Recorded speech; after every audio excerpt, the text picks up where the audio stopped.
Hey guys, welcome to the study with Mayank. मैं हूं आपका मयंक और आज ला रहा हूं मैं आपके लिए कक्षा 11 के लिए राजनीतिक विज्ञान की पाठ्यपुस्तक भारत का संविधान, सिद्धांत और व्यवहार। जैसा कि आप सभी को पता है, ये हमारी बुक सेकंड है और आज इसी क्रम में आपका यहाँ पर अध्याय दूसरा है इसमें।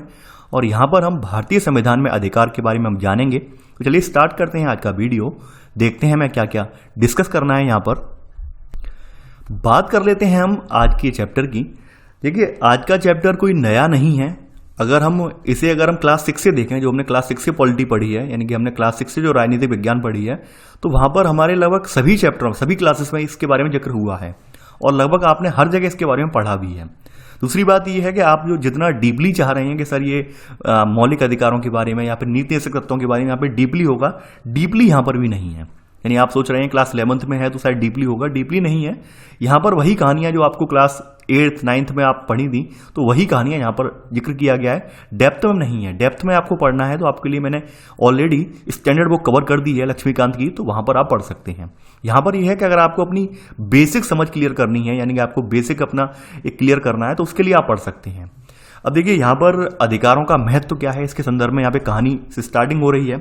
1982 का एशियाई खेल होने वाला था, तो उससे पहले क्या था, कुछ कंस्ट्रक्शन का कार्य होना था जिसमें कुछ फ्लाईओवर, स्टेडियम, ये सब बनने थे। तो इसके लिए टेंडर वगैरह उठाए गए। ठेकेदार वगैरह, मतलब जो ठेकेदार होते हैं, जो कि लेबर वगैरह को लेकर आते हैं, मिस्त्री वगैरह को लेकर आते हैं, तो उन्हें ठेकेदार कहते हैं। तो ठेकेदार जो थे वो देश के विभिन्न हिस्सों से गरीब मिस्त्री, मजदूर, इन लोगों की भर्ती कर लाए और इनसे जो है काम करवाया। लेकिन जो काम करवाया गया था वो उस समय सरकार के द्वारा निर्धारित न्यूनतम मजदूरी से भी कम था। यानी वहां पर जो मजदूरी दी जा रही थी, जो डेली पगार दी जा रही थी, वास्तव में उस समय गवर्नमेंट की जो निर्धारित न्यूनतम मजदूरी थी उससे भी कम थी। इसके अलावा जो काम की दशाएं थी, यानी काम करने की जहां पर कंडीशंस थी, बहुत ही ज्यादा दयनीय दशाएं थी। यानी कि तो ऐसे में क्या था, जो समाज सेवक टाइप लोग थे, यानी कि यानी सोशल वर्कर टाइप लोग थे, उन्होंने सुप्रीम कोर्ट में एक याचिका फाइल करी, यानी कि एक PIL फाइल करी। और इन्होंने इसमें कहा कि भाई ये जो मजदूर लाए गए हैं या मिस्त्री लाए गए हैं, पहली बात तो इन्हें जो है प्रॉपर रूप से इन्हें जो जितना भत्ता मिलना चाहिए उतना मिल नहीं रहा है। दूसरी बात, इनसे जो है इनमें बेगार यानी बंधुआ मजदूरी के तौर पर काम करवाया जा रहा है। अभी हम जानेंगे बेगार या बंधुआ। बेगार का मतलब होता है बिना किसी वेतन के, कोई हम वेतन नहीं दे रहे हैं, बिना किसी वेतन के हम बंधुआ मजदूर हैं। बंधुआ का मतलब आप पहले जानते होंगे, जैसे दास वगैरह होते थे, दास पे हम क्या पैसे थोड़ी ना देते थे कोई, यानी अपने डरा कर धमका कर काम करवा रहे हैं, तो वो बंधुआ टाइप होते हैं। खास करके आपने देखा होगा, आपने कुछ मूवियों वगैरह में भी देखा है, जैसे आपका एक मूवी अभी आई थी हाल में, KGF, यानी कोलार गोल्ड फील्ड वाली मूवी, तो उसमें देखा होगा किस तरह से लोगों को ले जाकर वहां पर माइनिंग करवाई जाती है। तो ऐसे ही ये लोग होते हैं, बंधुआ मजदूर बोले जाते हैं। यानी इन्हें कोई हम यहाँ पर इन्हें वेतन नहीं देते हैं, बल्कि इन्हें पकड़कर इनसे मजदूरी करवा लेते हैं, बंधुआ मजदूर कहते हैं। तो इन्होंने यहाँ पर इस बात के लिए रिट डाली सोशल वर्कर्स ने, और यहाँ पर कहा कि भाई इन लोगों को, नागरिकों के प्राप्त जो शोषण के विरुद्ध मौलिक अधिकार है, इनका उल्लंघन हुआ है। यानी कि ये इन लोगों का जो बेघर या बंधुआ मजदूरी इनसे करवाई गई है, इसके तहत इनका जो शोषण के विरुद्ध मौलिक अधिकार है, इसका उल्लंघन हुआ है। और न्यायालय ने जो है इनकी बात, जो यानी कि सोशल वर्कर ने जो अपनी याचिका डाली थी, उसकी बात को माना और ऐसे करके सरकार को निर्देश दिए कि आप लोग इन मजदूरों को जो है, जो भी इनकी तयशुदा मजदूरी है, वो आप इन्हें दिलवाइए, यानी इनके साथ अन्याय नहीं होना चाहिए। एक और कहानी यहां पर निकल के आती है। एक कहानी है मचल लालुंग की। देखिए, मचल लालुंग एक 23 वर्षीय नौजवान है और ये असम का एक जिला है मड़गांव। तो यहाँ पर एक गांव है चुबुरी गांव, यहाँ से रहने वाला है। यानी कि यहाँ पर इस पर आरोप लगाता कि इसने किसी व्यक्ति को गंभीर चोट पहुंचाई है, तो इसके लिए इसे जो है यहाँ पर जो है कैद में ले लिया, हिरासत में ले लिया गया। लेकिन बीच में पता चलता है, मुकदमे की सुनवाई के दौरान पता चलता है कि भाई वो मानसिक रूप से यहाँ पे अस्वस्थ है, यानी मानसिक रूप से फिट नहीं है। तो इसलिए इसे क्या हुआ, यहाँ पर इसे जो है इलाज के लिए एक यहाँ पर अस्पताल में इसे रेफर कर दिया गया है और कैदी के रूप में यहाँ पे भर्ती कर दिया जाता है मेंटल हॉस्पिटल में। यहाँ पर इसका सफलतापूर्वक इलाज भी हो जाता है। डॉक्टरों ने कई बार जेल के अधिकारियों को जो है यहाँ पे बताया गया, 2 बार जेल के अधिकारियों को चिट्ठी भी लिखी। एक 1967 में चिट्ठी लिखी गई है, एक 1996 में चिट्ठी लिखी गई है, आप समझ सकते हैं। लेकिन किसी ने ये उचित नहीं समझा कि भाई इस पर अब मुकदमा जो चलने वाला था, मुकदमा पूरी प्रक्रिया करवा के इसे जो भी सजा मिलनी चाहिए या फिर बाहर आना चाहिए वो बाहर आ जाए, किसी ने उचित नहीं समझा। तो ऐसे करके ये लालुंग जो है, लगभग जहां पर बताया गया है यानी कि 77 साल की एज में जो है बाहर हुआ है, रिहा हुआ है, यानी 54 वर्ष तक हिरासत में रहा है। सन 2005 में यहाँ पर जो है आपके मानवाधिकार कार्यकर्ताओं ने इसकी नज़र इन पर पड़ी है, तब इसे जो है छुड़वाया गया है। राष्ट्रीय मानवाधिकार जो होते हैं आयोग के द्वारा उनके संज्ञान में ये मैटर आया है, तब उन्होंने छुड़वाया है और उन्होंने पाया है कि भाई लालूंग का जीवन तो ऐसे ही खत्म हो गया, उस पर मुकदमा भी नहीं चल पाया। यानी उसकी जो कंडीशन थी, यानी मानते हैं दिमागी हालत खराब थी। 1967 में जब पत्र लिखा गया था तो जवाब देना था, प्रशासन को कार्रवाई करनी थी, लेकिन किसी ने उचित नहीं समझा और वो वहीं पागल खाने में बढ़ती रहा, बना रहा। आप समझ सकते हैं, यानी एक व्यक्ति का पूरा जीवन ही जो है जेल के अंदर, कैद के अंदर निकल गया है, पूरा जीवन निकल गया। तो वास्तव में ये कौन से अधिकार का हनन हुआ? ये हुआ आपका जीवन और स्वतंत्रता के अधिकार का हनन। यानी वास्तव में किसी व्यक्ति को जीवन और स्वतंत्रता का जो अधिकार मिला है तो उसका हनन हुआ है। तो हर नागरिक का यहाँ पर जीवन और स्वतंत्रता के अधिकार के तहत ये अधिकार मिला हुआ है कि उसको निष्पक्ष और तेजी से सुनवाई का अधिकार है। निष्पक्ष का मतलब जानते हैं आप कि भाई कोई किसी के साथ पक्ष ना ले, तो ये हर नागरिक का अधिकार है, मौलिक अधिकार, फंडामेंटल राइट्स है। तो आपके सामने दो कहानियां दी हुई हैं। ये कहानियां देने का जो प्रयोजन यही है, इतना ही है कि दोनों में दर्शाया है कि किस तरह से मौलिक अधिकारों का हनन हुआ है। एक में जो है वो शोषण के विरुद्ध है यहाँ पर, दूसरे में यहाँ पर जो है वो जीवन जो है आपका जो है, यानी जीवन, हर नागरिक का जो जीवन और स्वतंत्रता का अधिकार उसका हनन हुआ है, वो आपने किस तरह से देख लिया। तो ऐसे करके इन अधिकारों की यहाँ पे बात हुई है, यानी आपने इन दोनों ही अधिकारों को यहाँ पर देख लिया है। अब देखिए यहाँ पर अगली हेडिंग में बताया गया कि भाई अधिकारों का घोषणा पत्र क्या होता है। आप लोग जानते होंगे कि भाई ज़्यादातर देश आजकल के जो हैं लोकतांत्रिक देश हैं, यानी प्रजातांत्रिक देश हैं। राजतांत्रिक तो है नहीं, राजतांत्रिक में तो अधिकारों की बात करना ही गुनाह था। प्रजातांत्रिक देशों में चूंकि प्रजा से ही, यानी कि लोगों से ही देश मिलकर बना है, लोगों से ही व्यवस्था चल रही है, तो ऑब्वियस सी बात है लोगों के अधिकारों की बात भी यहाँ पर करनी चाहिए। तो यहाँ पर जो भी लोकतांत्रिक सरकार होती है, प्रजातांत्रिक सरकार होती है, कि भाई ये सुनिश्चित करती है कि व्यक्तियों को कौन कौन से अधिकार प्राप्त हैं और जिन्हें सरकार सदैव मान्यता देगी। तो सरकार जहां पर संविधान द्वारा प्रदान किए गए संरक्षित अधिकारों को, ऐसी सूची को अधिकारों का घोषणा पत्र कहते हैं। यानी कि सरकार कुछ अधिकारों को यहाँ पे मान्यता दे देती है और ये प्रावधान बनाती है कि किसी भी स्थिति में इन अधिकारों से वहां के जो नागरिक हैं उन्हें वंचित नहीं किया जाएगा। और वास्तव में यही जो है अधिकारों का घोषणा पत्र है। यानी कि अधिकारों का घोषणा पत्र लाने का रीजन क्या है? रीजन यही है कि व्यक्ति को गरिमामयी जीवन जीने के लिए, या फिर कह सकते हैं एक संवैधानिक जीवन जीने के लिए ये अधिकार बहुत आवश्यक है। वरना यानी लोकतंत्र में और राजतंत्र में कोई डिफरेंस नहीं रह जाएगा। तो ये लोकतांत्रिक देशों की सबसे बड़ी निशानी यही है कि अधिकारों का घोषणा पत्र, यानी कि जो कि हमारे मानवीय जीवन को जीने के लिए यहाँ पर जो अधिकार हमें चाहिए उनके लिए घोषणा पत्र जारी करते हैं। तो अधिकारों का घोषणा पत्र सरकार को नागरिकों के अधिकार के विरुद्ध काम करने से ये रोकता भी है और उसका उल्लंघन हो जाने पर इनका उपचार भी सुनिश्चित करता है। तो ये हमारा अधिकारों का घोषणा पत्र है। यानी एक तरह से आप कह सकते हैं वारंटी कार्ड। वारंटी कार्ड का मतलब जानते हैं आप? यानी कि जब हम कोई अप्लायंसेस खरीदते हैं, यानी उपकरण खरीदते हैं, तो उसके साथ, यानी इलेक्ट्रॉनिक उपकरण है, कोई भी उपकरण है, तो उसके साथ वारंटी कार्ड दिया होता है। भाई 6 महीने की वारंटी है, 1 साल की वारंटी है, ऐसे करके वारंटी कार्ड दिया होता है। यानी इस पीरियड में उसमें कोई डिफेक्ट आता है तो उस डिफेक्ट के लिए यहाँ पे कंपनी जिम्मेदार होगी, कंपनी उसको जो है सॉर्ट आउट करेगी। वैसे ही जो आपके जो मौलिक अधिकार होते हैं या फिर अधिकारों के घोषणा पत्र के तहत मिले हुए अधिकार, नागरिक अधिकार होते हैं, तो नागरिक अधिकार किसी व्यक्ति के जन्म लेने से लेकर मरणोपरांत, यानी कि मृत्यु होने तक, ये उसको जो है यहाँ पर सम्मान पूर्वक जीवन जीने का अधिकार प्रदान करते हैं। ठीक है, तो यहां पर भारतीय संविधान में अधिकारों के घोषणा पत्र में मौलिक अधिकार यानी फंडामेंटल राइट्स की बात आपने कल भी सुनी थी, कल के चैप्टर में आपने देखी भी थी कि ये अधिकार हमने जो प्रेरणा ली है, इनकी अमेरिका के संविधान से प्रेरणा ली है मौलिक अधिकारों की। ठीक है, ये बात तो आप जानते ही होंगे। और देखिए, जैसे ही हमारा, आपको पता है कि हमारा एक लंबा स्वतंत्रता आंदोलन चला है, स्वतंत्रता आंदोलन के दौरान ही ऐसे अधिकारों की बात लगातार कही जा रही थी, लोगों के मन में था, क्रांतिकारियों के मन में भी था कि भाई अंग्रेज जो है मनमानी तरीके से हमें कुचलने के लिए तरह तरह के कानून ले आते हैं, तरह तरह से हमें जबरन पकड़कर बंद कर देते हैं, हमारी बात सुनी नहीं जाती है। तो ऐसे अधिकार रखे जाएं जिसके तहत हमारी बात सुनी जाए और जो गवर्नमेंट है उसके रोल को भी यहाँ पर सीमित किया जाए, असीमित शक्तियां उसे प्रदान करके ना, बल्कि उसकी शक्तियों को सीमित किया जाए। तो सबसे पहले यहाँ पर इस बात को लेकर, इस बात को ध्यान में रखते हुए 1928 में मोतीलाल नेहरू समिति ने अधिकारों का एक घोषणा पत्र की मांग उठाई थी। तो ऐसे करके सबसे पहले यहाँ पर ही आपको जो है मौलिक अधिकारों की चर्चा देखने को मिलेगी। ये स्वतंत्र भारत से पहले यहाँ पर आप देखेंगे तो 1928 में आपको जो है मोतीलाल नेहरू का जो समिति है, यहाँ पर अधिकारों के घोषणा पत्र की मांग उठाई गई है। यानी एक तरह से कह सकते हैं हम कि मौलिक अधिकारों की बात यहाँ पर एक बार उठाई गई है और उद्देश्य यही था। और सभी जितने भी क्रांतिकारी थे, जितने भी जो भी राजनेता थे उस समय, उन सभी का मानना ये था कि भाई ये जो है अधिकारों का घोषणा पत्र जो है कि इन्हें यहाँ पर ये अधिकार जो है मिलने चाहिए और इन सब पर इनकी राय एक जैसी थी। संविधान में इन अधिकारों को सूचीबद्ध किया गया और जिन्हें सुरक्षा देनी थी उन्हें हमने क्या नाम दे दिया, मौलिक अधिकार, नहीं फंडामेंटल राइट है। यानी किसी व्यक्ति को जीवन जीने के लिए ये वास्तव में मौलिक है, यानी इनसे उन्हें वंचित नहीं किया जा सकता किसी नागरिक को। तो ये यहाँ पर इंपॉर्टेंट है। साथ ही साथ यहाँ पर मौलिक अधिकार हैं चूंकि, यानी फंडामेंटल है, तो उसी प्रकार से इनकी सुरक्षा का प्रावधान भी यहाँ पर किया गया कि भाई किसी तरह से सरकार ऐसा ना हो कि इन्हें मनमाने ढंग से खत्म कर दे, ऐसा भी ना हो। तो यहाँ पर पूरा प्रावधान रखा गया है। अगर हम साधारण कानूनों की बात करें, यानी संविधान में तो और बहुत सारे कानून वर्णित हैं, साधारण कानूनों को तो यहाँ बताया गया, यहाँ साधारण कानूनी अधिकारों को सुरक्षा देने लागू करने के लिए साधारण कानूनों का सहारा लिया जा सकता है। वहीं मौलिक अधिकारों की जो गारंटी है वो वास्तव में अपने आप में मौलिक अधिकारों में वर्णित है। यानी मौलिक अधिकारों की सुरक्षा की जो बात कही गई है वो अपने आप में ही एक मौलिक अधिकार बना दिया गया है, यानी उनकी सुरक्षा स्वयं संविधान ही करता है। दूसरी बात यह है कि मौलिक अधिकारों में जो काट छांट है या मौलिक अधिकारों का परिवर्तन है वो एक आम परिवर्तन प्रक्रिया के तहत नहीं होगा। यानी आपको पता होगा कि संविधान में अनुच्छेद 368 के तहत संशोधन की प्रक्रिया है, लेकिन आपके ये सामान्य अधिकारों के संशोधन की प्रक्रिया है। संसद जो है कोई कानून बनाकर सामान्य अधिकारों को चेंज कर सकती है, फंडामेंटल राइट्स को नहीं कर सकती है। ये बात आपको पता होगी, फंडामेंटल राइट्स को एक परिवर्तित नहीं कर सकती। फंडामेंटल राइट्स के लिए यहाँ पर एक संशोधन जो होगा वो यहाँ पे विशेष प्रक्रिया के द्वारा, आप सभी को पता है 2/3 वाला वो सिस्टम है, वो विशेष प्रक्रिया जिसमें राज्यों का भी जो है पार्टिसिपेशन होगा, उसके द्वारा यहाँ पर इसमें चेंजेस आएंगे, लेकिन मूल ढांचे में परिवर्तन नहीं होगा। ये बात हम जानते हैं, पढ़ भी चुके हैं यहाँ, तो ये सब बातें यहाँ पर दोहराई गई हैं।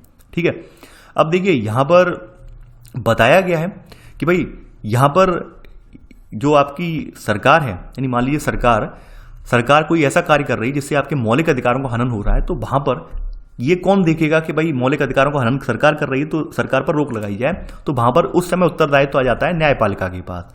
ठीक इसी प्रकार यहां पे बताया गया है कि विधायिका या कार्यपालिका के किसी कार्य या निर्णय से अगर मौलिक अधिकारों का हनन हो रहा है तो न्यायपालिका उसे जो है अवैध घोषित कर देगी। यानी मौलिक अधिकारों का हनन बिल्कुल बर्दाश्त नहीं होगा। लेकिन आप इतना जान लीजिए कि सरकार मौलिक अधिकारों के प्रयोग पर औचित्यपूर्ण प्रतिबंध लगा सकती है। औचित्यपूर्ण का मतलब ये है कि भाई संविधान में ही कुछ चीजें वर्णित की गई हैं कि भाई मान लीजिए राष्ट्रीय आपातकाल है या कुछ ऐसी परिस्थितियां हैं जहां पर हमें लगता है कि कुछ अधिकारों को हमें सीमित करना चाहिए, तो उस स्थिति में हम कुछ हिस्सों को छोड़कर, यानी कि आपके मौलिक अधिकारों के भी जीवन, जैसे जीवन का रक्षा वाला अधिकार, अनुच्छेद 21 वाला अधिकार है और भी एक अधिकार है, तो इनको छोड़कर बाद बाकी अधिकारों को सीमित किया जा सकता है। लेकिन साफ साफ लिखा है औचित्यपूर्ण प्रतिबंध। औचित्यपूर्ण का मतलब ये है कि भाई हाँ, हम कानून यानी कि जो आपके संविधान में वर्णित प्रक्रिया उसके तहत प्रतिबंध लगा रहे हैं, मनमाने तरीके से नहीं लगा रहे हैं। ठीक है, अब आगे बढ़ते हैं यहाँ पर। अब देखिए यहाँ पर समता का अधिकार बताया गया है। समता यानी समानता का अधिकार, और ये समता का अधिकार का जो आर्टिकल है 14 से 18 तक ये वर्णित है। अब देखिए समता के अधिकार के लिए यहाँ पर कुछ कहानियों का जिक्र किया गया है। एक कहानी है एक व्यक्ति की और उसके साथ में एक दोस्त है और ये एक दुकान पर जाते हैं। यहाँ बताया गया है कि स्वदेश नाम का एक व्यक्ति है, ये अपने गाँव आया है, इसके साथ में एक दोस्त भी है और गाँव के होटल में एक चाय पीने की इनकी इच्छा हुई है। अब चूंकि जो दुकानदार था वो स्वदेश को तो जानता था लेकिन उसको मित्र को नहीं जानता था, तो उसने घुमा फिरा कर, कहते नहीं है कि कुछ लोगों की आदत होती है कि भाई जाति क्या है आपकी, तो उससे उसका नाम पूछ लिया, सरनेम भी पूछ लिया। तो ऐसे करके उसने जो चाय परोसी है दोनों लोगों को, तो एक स्वदेश व्यक्ति को तो यहाँ पे सुंदर कप में चाय दे दी है, वहीं उसके दोस्त को जो है कुल्हड़ में चाय दे दी है, क्योंकि वो दलित था। यानी इस तरह के भेदभाव आपको देखने को मिलते हैं, यानी आप देखते होंगे समाज में। और वहीं यहाँ पर एक कहानी और जिक्र की गई है कि एक टेलीविजन में क्या होता है कि भाई वहाँ पर 10 कैंडिडेट हैं और 10 जो है वो न्यूज एंकर हैं, यानी कि समाचार पढ़ने वाले हैं, लाइव चैनल पर समाचार पढ़ते हैं। यहाँ पर बताया गया है कि भाई इनमें आदेश दिया गया, इनमें से केवल 4 लोगों को आदेश ये दिया गया कि भाई ये आगे से समाचार नहीं पढ़ेंगे क्योंकि ये महिलाएं हैं। तर्क ये था कि भाई 45 एज यानी 45 साल की एज को क्रॉस कर चुकी हैं, इसलिए ये अब यहाँ पे समाचार नहीं पढ़ेंगी। लेकिन जब महिलाओं ने इस बात आवाज़ उठाई है इस बारे में, तो पता चला है कि भाई यहाँ पे 45 का जो प्रतिबंध के तहत बोल रहे हैं 45 से ऊपर की महिलाएं यहाँ पे जो है न्यूज नहीं पढ़ सकती हैं चैनल पर बैठ के, लेकिन यहाँ तो 2 पुरुष भी हैं, 2 मेल कैंडिडेट भी यहाँ पे न्यूज पढ़ रहे हैं। ऐसा क्यों है? तो कहीं ना कहीं ये दोनों ही बातें जो है आपकी समता के अधिकार का हनन है। तो इस प्रक्रिया से निपटने के लिए हमारे संविधान में पूरा प्रोसीजर वर्णित है। जैसे आपको पता होगा कि समता का अधिकार 14 से 18 तक है। यहाँ पर कानून के समक्ष समानता आर्टिकल 14, यहाँ पर धर्म, मूलवंश, जाति, लिंग या जन्म स्थान के आधार पर भेदभाव का निषेध आर्टिकल 15, ठीक है। यहाँ पर आपके यहाँ रोजगार के अवसरों में समानता अनुच्छेद 16, छुआछूत का अंत अनुच्छेद 17, उपाधियों का अंत अनुच्छेद 18 में वर्णित है। देखिए मैंने यहाँ पे पहले लिख दे रहा हूँ और अभी डिटेल में नीचे हम यहाँ पर पढ़ेंगे, ठीक है। अब देखिए एक बात और मैं बता दे रहा हूँ आपको, जैसा कि मैंने पहले भी बोला है आपको, आप लोग काफ़ी बार क्या होता है मुझ पर गर्म हो जाते हैं। जैसे कुछ लोगों की आदत होती है कि कुछ नहीं है तो सर को पकड़ लेते हैं, लेकिन वो शायद नए व्यक्ति हैं या नए अभ्यर्थी हैं जिन्हें पूरी इस बात की नॉलेज नहीं है। देखिए आप लोग मौलिक अधिकार जो पढ़ रहे हैं यहाँ पर, आपने ये 14, 15, 16 के तहत एक एक लाइनों में मौलिक अधिकार पढ़ लिए। क्या आपको लगता है कि केवल एक एक लाइन में मौलिक अधिकार है? जी नहीं। मौलिक अधिकार जो आपके जिन जिन आर्टिकल्स में रखे गए हैं, जिन जिन आपके आर्टिकल्स में इन्हें वर्णित किया गया है, इनमें तमाम सब आर्टिकल्स हैं। यानी एक एक आर्टिकल के अंदर 10-10, 12-12, 15-15, 20-20 सब आर्टिकल हैं, ठीक है। तो आप लोग ये सोच रहे थे कि केवल यही आर्टिकल लिखा है तो यही बात कंफर्म हो गई, ऐसा नहीं है। एक एक आर्टिकल के अंदर काफी सारे सब आर्टिकल्स हैं और सब आर्टिकल्स में व्याख्या जो है बढ़ा भी दी गई है, कहीं घटा भी दी गई है, ठीक है।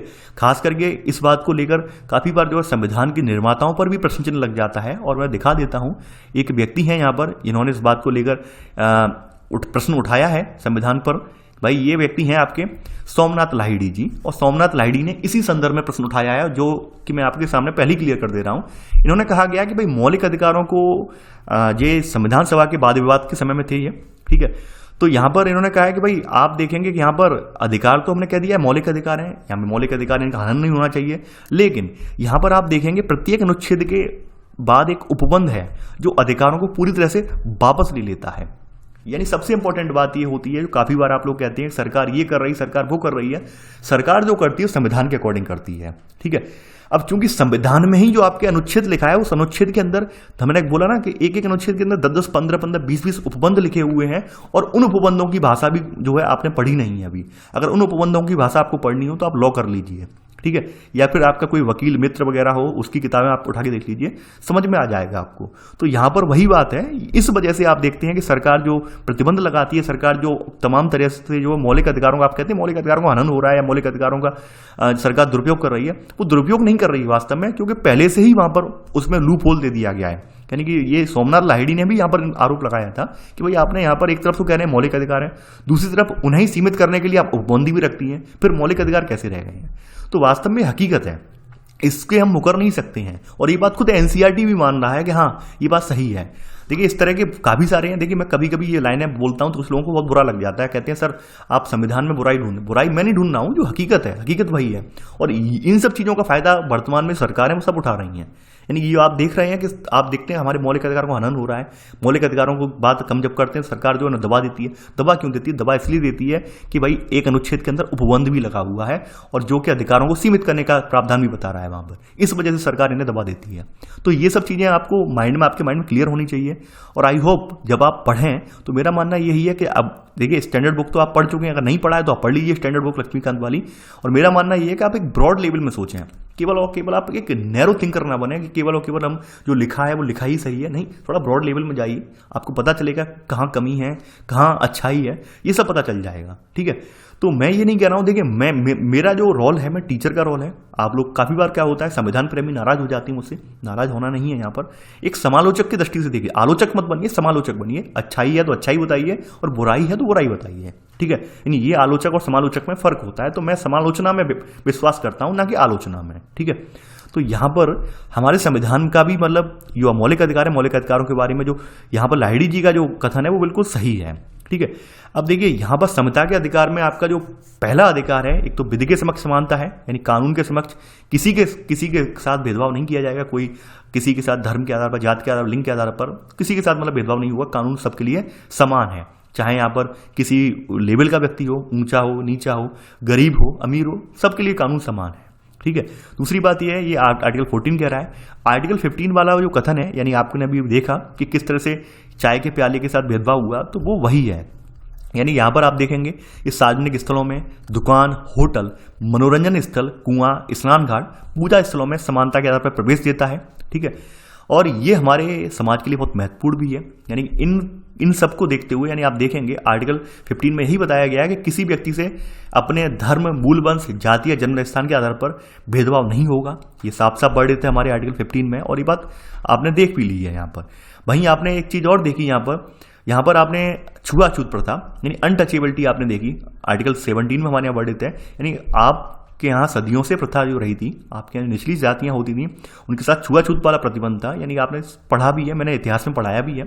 तो उसको खत्म करने के लिए सरकार ने जो है, गवर्नमेंट ने यहाँ पर इसको मौलिक अधिकार बना दिया, जिसके जरिए अगर वर्तमान में कोई व्यक्ति छुआछूत को बढ़ावा देता है तो उस पर कार्यवाही की जाएगी। वहीं अनुच्छेद 18 के तहत हमारा उपाधियों का अंत है। उपाधियों का मतलब क्या था? जब अंग्रेजी हुकूमत वाला टाइम था तो अंग्रेजी हुकूमत में तमाम उपाधियां दी गई कि भाई ये राजा हैं, हमारे जमींदार हैं, ये हैं, वो हैं। लेकिन नहीं, अब केवल वही उपाधियां दी जाएंगी, केवल वही उपाधियां, जैसे सेना में के क्षेत्र में कोई व्यक्ति है कर्नल वगैरह या किसी रैंक का अधिकारी है, शिक्षा के क्षेत्र में कोई गौरवपूर्ण उपाधि मिली हुई है, या फिर किसी व्यक्ति को ये मतलब ये उपाधियां, यही लोग उपाधियां लगा सकते हैं। इसके अलावा राज्य किसी व्यक्ति को कोई उपाधि प्रदान नहीं करेगा।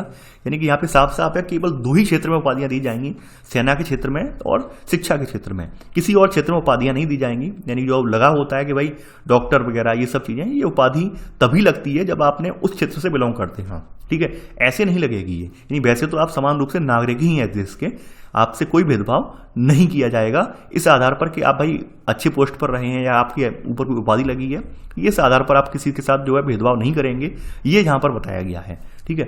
तो आपने ये यहाँ पर 17-18 भी देख लिया। अब अनुच्छेद 16 है, यानी कि आपका जो नियोजन के अवसरों में समानता या रोजगार के अवसरों में समानता जो बोलते हैं, ये बहुत विवादास्पद रहता है, और खासकर जो नए अभ्यर्थी आते हैं वो मुझे इसी बात को लेकर घेरते हैं। अक्सर अभ्यर्थी मुझसे पहला सवाल सभी अभ्यर्थियों का यही होता है, खास करके जनरल कास्ट वालों का। मैं बोल दे रहा हूं यहाँ पर, मैं मतलब लोग यही बोलते हैं कि सर ये भेदभाव क्यों है। देखिए, ये भेदभाव इसलिए है, और ये भेदभाव नहीं है, ये वास्तव में भेदभाव नहीं हम कह सकते हैं। क्यों नहीं कह सकते हैं? क्योंकि इसका जिक्र यहाँ पे किया गया है अनुच्छेद 16 का उपबंध 4 में। यहाँ पे कहा गया है कि अनुच्छेद की कोई बात राज्य को पिछड़े हुए नागरिकों के किसी वर्ग के पक्ष में जिनका प्रतिनिधित्व राज्य की राय में राज्य के अधीन सेवाओं पर्याप्त नहीं है, नियुक्तियों या पदों के आरक्षण का प्रावधान करने से नहीं रोकेगी। यानी साफ साफ यहाँ कहा गया है कि भाई सरकार, राज्य सरकार को ये लगता है कि भाई कोई जाति जो है वो मान लीजिए उसका प्रतिनिधित्व नहीं है राज्य में, या फिर उसकी कंडीशन बहुत ज़्यादा दयनीय है, तो उसे वो रिजर्वेशन प्रदान कर सकती है, और यहाँ पर उसे रोका नहीं जाएगा। साफ साफ आपका अनुच्छेद 16 का उपबंध 4 ये बात कह रहा है। ये बात लागू क्यों करी गई, ये बात रखी क्यों गई? रखी इसलिए गई क्योंकि हमारा समाज जो है शुरुआत से ही विविधतापूर्ण रहा है। समाज समान तो था ही नहीं, ये बात आपको भी पता है। यानी जब देश आज़ाद हुआ था समाज में असमानताएं व्याप्त थी। तो जब असमानताएं व्याप्त हैं और आप ये कह दें, जैसे आपने पिछले अध्यायों में भी आपने देखा है कि भाई अगर रेस करवा दी जाए और रेस में घोड़ा, हाथी, ठीक है, खरगोश, मछली, ये सब रख दिए जाए और सबसे कहा जाए कि आपको फलानी जगह पहुंचना है, एक पेड़ पर चढ़ना है, तो क्या मछली जीवन भर पेड़ पर चढ़ पाएगी? नहीं चढ़ पाएगी।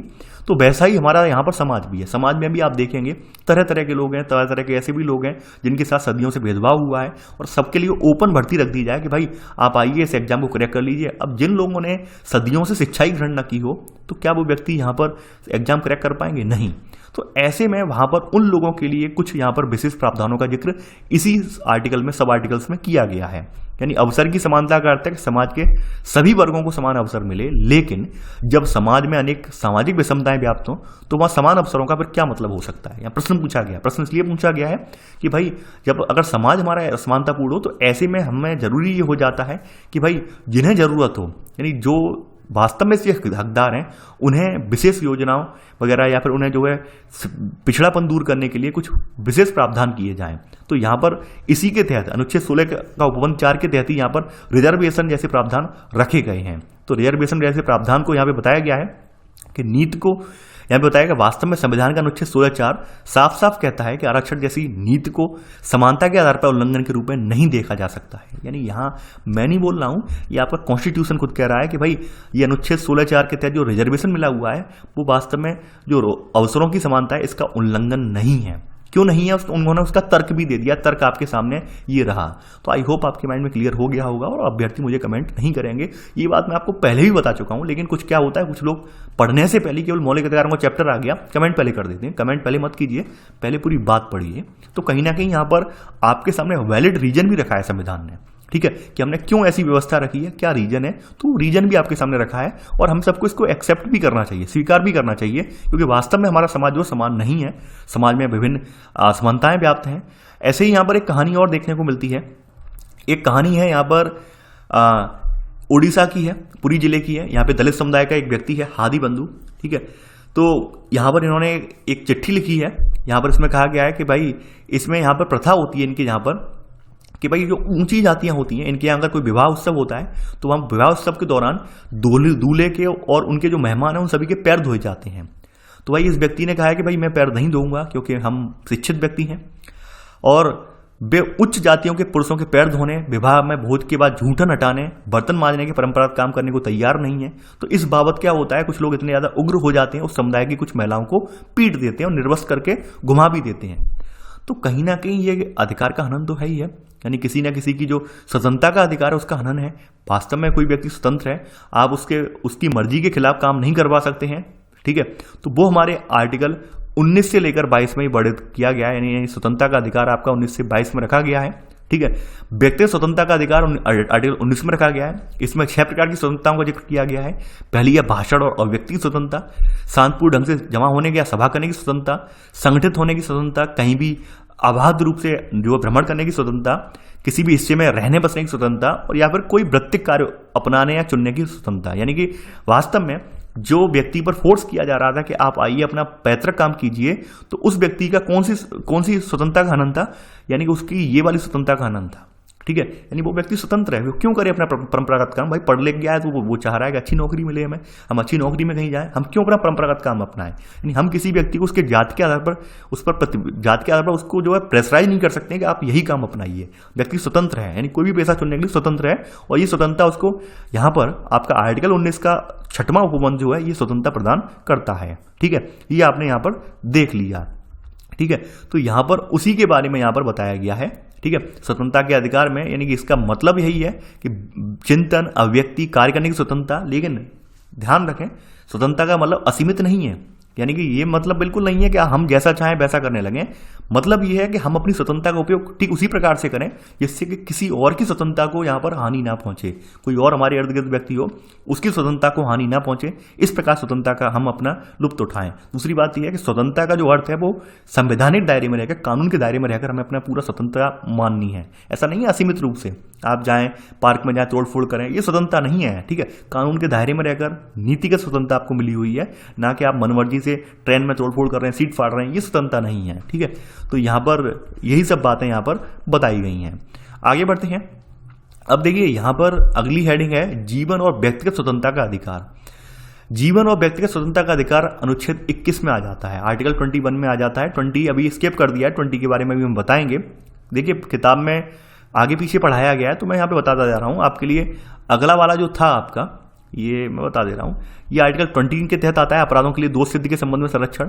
21 के तहत जीवन की रक्षा, प्राण और दैहिक स्वतंत्रता का अधिकार आ जाता है। 21A के तहत आपका आ जाता है शिक्षा का अधिकार, यानी इसे मौलिक अधिकार बना दिया गया है, आपको पता ही होगा।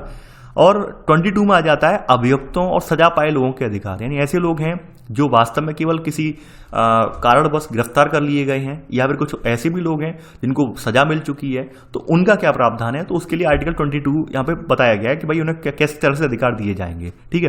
तो ये ये आर्टिकल आपने देख लिए होंगे यहाँ पर, तो उन्हीं का जिक्र अब आगे किया गया है और हम आगे बढ़ते जाएंगे, ठीक है। अब देखिए यहाँ पर आगे बढ़ते हैं। तो ये जीवन और व्यक्तिगत स्वतंत्रता का अधिकार जो है यहां पर साफ साफ कहा गया है कि भाई किसी भी व्यक्ति को, देश का कोई भी नागरिक है, उसको कानून के द्वारा निर्धारित प्रक्रिया का पालन किए बिना उसके जीवन और व्यक्तिगत स्वतंत्रता से वंचित नहीं किया जा सकता है। कहने का मतलब क्या है, यानी कि मान लीजिए किसी व्यक्ति को सजाए मौत भी दी गई है तो वो विधि के अकॉर्डिंग दी गई है, कानून के अकॉर्डिंग दी गई है, यानी आप मनमर्जी से किसी को मौत पर नहीं टांग सकते, मनमर्जी से किसी को सूली पर नहीं चढ़ा सकते हैं। यानी पूरी यहाँ पर जो कानून के द्वारा प्रक्रिया है, नियत प्रक्रिया, उसी का पालन करते हुए उसको जो है उसकी व्यक्तिगत स्वतंत्रता से वंचित किया जाएगा, जीवन की स्वतंत्रता से वंचित किया जाएगा, ठीक है। इसके अलावा यहाँ पर बताया गया है किसी व्यक्ति को बिना कारण बताए गिरफ्तार नहीं किया जा सकता है, ठीक है। और गिरफ्तार कर भी लिया हो तो यहाँ पर साफ साफ कहा गया है कि भाई उसे 24 घंटे के भीतर पसंदीदा वकील, यानी कि यहाँ पे पसंदीदा वकील से तो अपना केस लड़वाने का है ही हकदार, साथ ही साथ 24 घंटे के भीतर उस व्यक्ति को न्यायाधीश के सामने पेश भी करने का अधिकार है। आप ऐसा नहीं है कि उसे लंबे समय तक अंदर रख सकें, ऐसा बिल्कुल भी नहीं है। इसके अलावा यहाँ पे बताया गया है कि भाई किसी व्यक्ति को जीवन को मनमाने ढंग से समाप्त करने के विरुद्ध गारंटी नहीं मिलती है, यानी आप किसी व्यक्ति को मनमाने ढंग से खत्म नहीं कर सकते, इस तरह का अधिकार नहीं कर सकते हैं। तो ये सब बातें यहाँ पर बताई गई हैं यहाँ पर। और यहाँ पर सर्वोच्च न्यायालय के निर्णय के अनुसार इसमें शोषण से मुक्ति हो, मानवीय गरिमापूर्ण जीवन का अधिकार अंतर्निहित है इसमें। यानी कि कहने का मतलब ये है कि यहाँ पर जो आर्टिकल 21 है उसमें साफ साफ कहा गया है कि प्राण और दैहिक स्वतंत्रता वाला अधिकार जो है, इसमें साफ साफ कहा गया कि सुप्रीम कोर्ट ने भी टिप्पणी की है कि भाई किसी के साथ इस तरह का व्यवहार ना हो कि भाई जो है अमानवीय हो। ठीक है, तो यहाँ पर जो 21 है इसमें सुप्रीम कोर्ट ने अपने अधिकार क्षेत्र का प्रयोग करते हुए इसमें आश्रय और आजीविका का अधिकार भी ऐड कर दिया, क्योंकि इसमें साफ साफ कहा गया है कि भाई कोई व्यक्ति इनके बिना जिंदा नहीं रह सकता। और भी बहुत सारे पर्यावरण से संबंधित अधिकार यहाँ पर दिए गए हैं जो कि प्राण और दैहिक स्वतंत्रता वाले अधिकार में अनुच्छेद 21 वाले में रख दिए गए हैं, ये बात आप जानते हैं। अब देखिए अगले पैराग्राफ में आर्टिकल 22 का जिक्र किया गया है। दूसरी बात मैं आपको यहाँ पर और बता दूं, पहली बात और दूसरी बात दोनों ही सुन लीजिए। यहाँ पर पूरे आर्टिकल नहीं है, पूरे आर्टिकल के अलावा यहाँ पे पूरी भाषा भी नहीं है। आप ये सोचें कि सर क्यों स्किप करके पढ़ा रहे हैं, स्किप करके मैं नहीं पढ़ा रहा हूँ, स्किप करके किताब में दिया हुआ है। पहली बात ये समझ लीजिए, यानी कि मैं स्किप करके नहीं पढ़ा रहा हूँ, ये किताब में ही इस तरह से दिया हुआ है, तो मुझे उसी अकॉर्डिंग फॉलो करना पड़ेगा। अगर डिटेल में मैं पढ़ाऊंगा तो डिटेल में आपको मैं पढ़ा चुका हूँ ऑलरेडी। अब यहाँ पर आर्टिकल 22 के बारे में जिक्र किया गया है। आर्टिकल 22 में वैसे तो आपकी दो तरह की रास्तों का जिक्र किया गया, कठोर और निवारक नजरबंदी। तो यहाँ पर केवल और केवल निवारक नजरबंदी को यहाँ पे प्रकाश में डाला गया है। ठीक है, यानी कि यहाँ पर बताया गया कि किसी व्यक्ति को तब गिरफ्तार करते हैं जब उसने अपराध किया हो, लेकिन काफी बार ऐसा हो जाता है, इसका अपवाद भी, यानी सरकार किसी को मनमाने ढंग से उठा के बंद कर देती है। ठीक है, तो ये क्या है, यानी कभी कभी किसी व्यक्ति को आशंका के तहत भी गिरफ्तार कर लिया जाता है, लगता है कि हमें ये व्यक्ति हिंसा भड़का सकता है या फिर कोई गैर कानूनी कार्य कर सकता है, उसे हम उठा के बंद कर देते हैं, जेल में भेज देते हैं। इसको निवारक नजरबंदी कहते हैं। यानी अर्थ ये हुआ है कि सरकार को लगे कि कोई व्यक्ति देश की कानून व्यवस्था या फिर शांति और सुरक्षा के लिए खतरा बन सकता है, तो उसे वह बंदी बना सकती है। एग्जाम्पल आपके सामने जम्मू कश्मीर के जो लीडर्स हैं, जम्मू कश्मीर के जो अलगाववादी लीडर्स हैं, वो इसका एग्जाम्पल है। वर्तमान में अगर आपको देखना हो, वो निवारक नजरबंदी के तहत सरकार ने उन्हें अंडर में लिया है, हिरासत में लिया है। क्यों लिया है कि वास्तव में अगर उन्हें निवारक नजरबंदी के तहत अंदर नहीं लिया जाता तो जम्मू कश्मीर में जो शांति प्रक्रिया है वो बहाल नहीं हो पाती। वो लगातार हिंसक वारदातों में संलिप्त होते और जनता को भड़काने का काम करते। तो सरकार ने उन्हें जो है नजरबंद कर दिया, निवारक नजरबंद कर दिया। वो इसी के तहत किया, आर्टिकल 22 का प्रयोग करते हुए किया। ठीक है, अब देखिए यहाँ पे निवारक नजरबंदी की जो सीमा है वो मात्र 3 महीने की है, लेकिन फिर भी बोर्ड की सलाह से, यानी सलाहकार बोर्ड के समक्ष लाए जाने पर ये बढ़ाई जा सकती है, लगातार बढ़ाई जा सकती है। काफी बार आरोप भी लगता है सरकार पर कि सरकार इन सब चीजों का जो है मनमाने ढंग से प्रयोग कर रही है। वैसे इनका उपयोग यही है, किसके लिए उपयोग किया जाता है, ये असामाजिक तत्व होते हैं और राष्ट्र विरोधी जो गतिविधियां होती हैं उनसे निपटने के लिए हथियार है। लेकिन आप सभी लोग जानते हैं जो चीज़ हथियार होती है उसका दुरुपयोग भी होता है। उपयोग और दुरुपयोग दोनों ही चीज़ें साथ साथ चलती हैं। उपयोग भी होता है, दुरुपयोग भी होती है। मान लीजिए कोई दम्भी सरकार आ जाती है, कोई भी सरकार निरंकुश सरकार आ जाती है, तो वो इनका दुरुपयोग भी करती है। ठीक है, तो वैसे तो ये जो है, यानी कि जो आर्टिकल ये रखा गया है, प्रावधान ये रखा इसलिए गया है कि ताकि इस तरह की जो गतिविधियां संलिप्त करने वाले लोग हैं उनका यहाँ पर कह सकते हैं उनसे निपटा जा सके। लेकिन फिर भी सरकार काफी बार क्या होती है कि इनका दुरुपयोग करती है। यानी कि यहाँ पे साफ साफ कहा गया है कि वास्तव में जीवन और व्यक्तिगत स्वतंत्रता के अधिकारों में और निवारक नजरबंदी के प्रावधानों में परस्पर विरोधाभास है। यानी आप एक और आर्टिकल 21 की बात कर रहे हैं, आप एक और अनुच्छेद 21 के बारे में प्रावधानों को बढ़ा चढ़ाकर बोल रहे हैं कि भाई ये होना चाहिए, वो होना चाहिए, 24 घंटे के भीतर मजिस्ट्रेट के सामने पेश करना चाहिए। लेकिन दूसरी ओर आप यहाँ पर कह रहे हैं कि भाई निवारक नजरबंदी के तहत हम किसी को उठा सकते हैं। तो यहाँ पर वही बात कही गई है एनसीईआरटी ने कि भाई इन दोनों में विरोधाभास है। और ये विरोधाभास अभी से नहीं है, जब ये रखे गए थे आर्टिकल्स उसी समय भी संविधान के निर्माताओं में इसमें विरोधाभास हुआ था कि किस तरह से हैंडल किया जाएगा। लेकिन बहरहाल ये रख दिया गया। ठीक है, अब अन्य स्वतंत्रताओं में आपका आर्टिकल यहाँ पर जो है बताया गया है कि भाई अन्य स्वतंत्रताओं में आपकी जो 19 वाली स्वतंत्रताएं हैं उनके बारे में जिक्र किया गया है। अब उनके बारे में जिक्र जो किया गया है पहले तो बताया नहीं था, लेकिन अब यहाँ पे कर दिया गया है। जैसे बताया गया है कि भाषण की स्वतंत्रता है। अब भाषण ऐसा ना हो कि कहीं दंगा फसाद करवा दे, अभिव्यक्ति ऐसी ना हो कि किसी को गाली देने की अभिव्यक्ति हो, ये अभिव्यक्ति नहीं है। ठीक है, यहाँ आप इतना जान लीजिए अनुच्छेद 19 के तहत जो भाषण और अभिव्यक्ति स्वतंत्रता है वो ये नहीं है कि आप किसी को गाली दें या फिर ऐसे भाषण दें जिससे देश विरोधी गतिविधियां हों कि भारत का आप विभाजन सोचें या भारत में दंगा फसाद करवानी सोचें, ये अभिव्यक्ति स्वतंत्रता नहीं है। दूसरी बात यह है शांति और यानी कि इन सब पर कानून व्यवस्था, शांति और नैतिकता के आधार पर प्रतिबंध लगाए जा सकते हैं। सभा या सम्मेलन करेंगे तो वहां पर आप शांतिपूर्ण सभा करेंगे, बिना हथियारों के सभा करेंगे। ठीक है, सरकार अगर को लगता है कि भाई आप कैसी इसकी परिस्थिति है तो किसी क्षेत्र में 5 या अधिक लोगों की सभा प्रतिबंध भी लगा सकती है। ठीक है, यानी कि प्रशासन के पास पावर भी है इसको रोकने के लिए। मेन चीज ये है कि भाई सरकार को लगता है कि कहीं लगता है कि भाई प्रदर्शन वगैरह हिंसक हो सकता है, सरकार पहले से रोक सकती है, यानी ये सरकार मौलिक अधिकारों का हनन भी कर सकती है इस समय, क्योंकि सरकार को यहाँ पर पावर दी गई है। तो वो बात यहाँ पे बताई गई हैं, ठीक है। तो यहाँ पर आपने ये बात लाहिड़ी जी की जो बात है, सोमनाथ लाहिड़ी जी की, ये बात अपने माइंड में स्पष्ट कर ली होगी कि वास्तव में जो आप वर्तमान में आप बार बार चिल्लाते हैं, बार बार जो मीडिया में देखते हैं कि भाई सरकार मनमाने ढंग से मौलिक अधिकारों का प्रयोग कर रही है, वो मनमाने ढंग से नहीं कर रही है। वो करने का रीजन यही है कि हर आर्टिकल के पीछे एक सब आर्टिकल जुड़ा हुआ है, वो सब आर्टिकल जो है गवर्नमेंट को पावर देता है।